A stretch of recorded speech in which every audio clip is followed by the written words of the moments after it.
Just seeing what gets reported out on with employee metrics, looking at what employees value, thinking holistically about pay and benefits, work environment, training, development. Those are all areas that have gotten a lot of attention in recent years. And I'd say REITs have really bridged the gap on a lot of those things.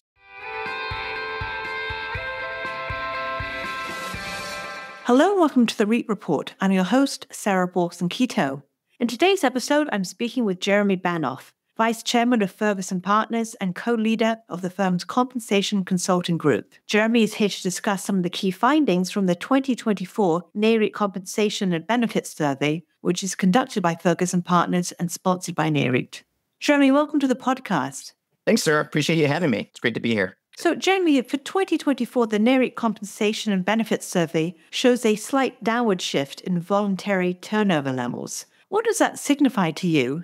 Sarah, I think it's a result of really two things. First, the baseline over the past few years has been relatively higher, really ever since COVID. We've observed a lot more movement and volatility in what I describe as the pendulum tilted towards employees, particularly functions like accounting and IT and on-site roles, so a lot of fluidity. That's really started to stabilize in recent years, and I'd say the pendulum has swung back to the company side a bit, but not all the way there. And then second, across the past 12 months, as everyone has been, quote unquote, patiently, we'll say, to get my sarcasm across, waiting for interest rates to come down in hopes of spurring growth again, I think you saw a lot of companies somewhat in a pausing mode and not hiring. So there just haven't been as many places to go. And talking a bit more about that, what does the survey indicate about hiring patterns as well as base salary increases?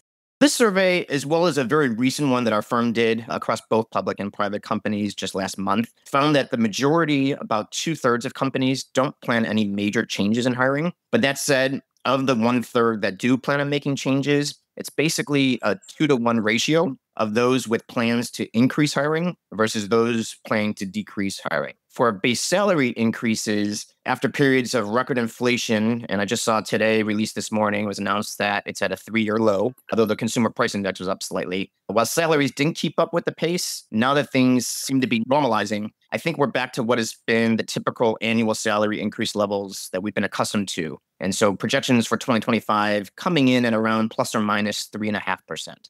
Looking at REIT work environments, does the data suggest that perhaps a new normal might have been reached at this point?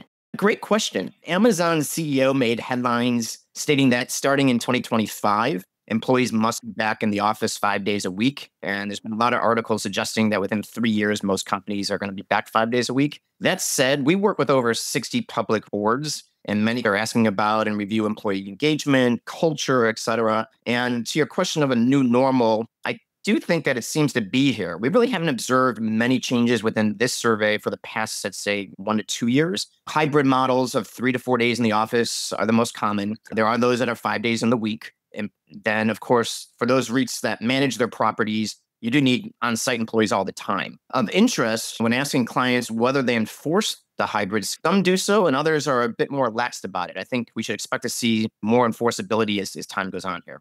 And what about other employee benefits? Are REITs making any changes on that front?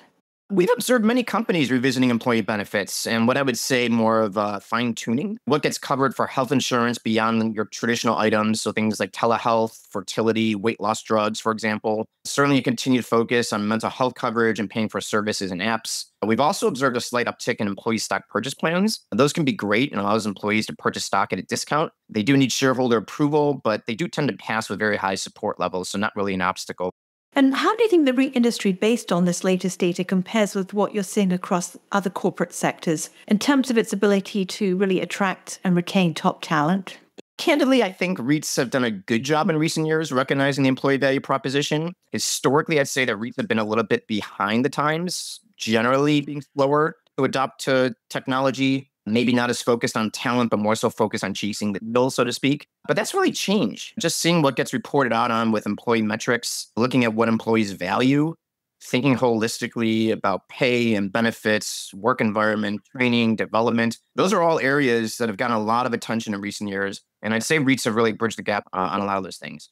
Are there any other trends or developments that you're watching at this time with regard to REIT compensation and benefit trends? I think one area to keep an eye on, it's been its infancy still, but in light of where stocks are being valued, is that a number of REITs have turned to third-party strategic capital as a source to fund investments and growth. And how do you appropriately compensate those individuals is starting to evolve. The other thing I'd say is we've observed more clients recently examining severance and change of control policies. We did see a bit of consolidation. There was a little bit of a pause. So you want to make sure that you're really on top of that. But it's certainly never a dull moment.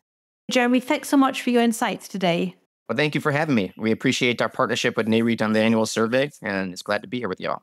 And to our listeners, if you enjoyed this episode, please subscribe or leave a review on your favorite podcast platform.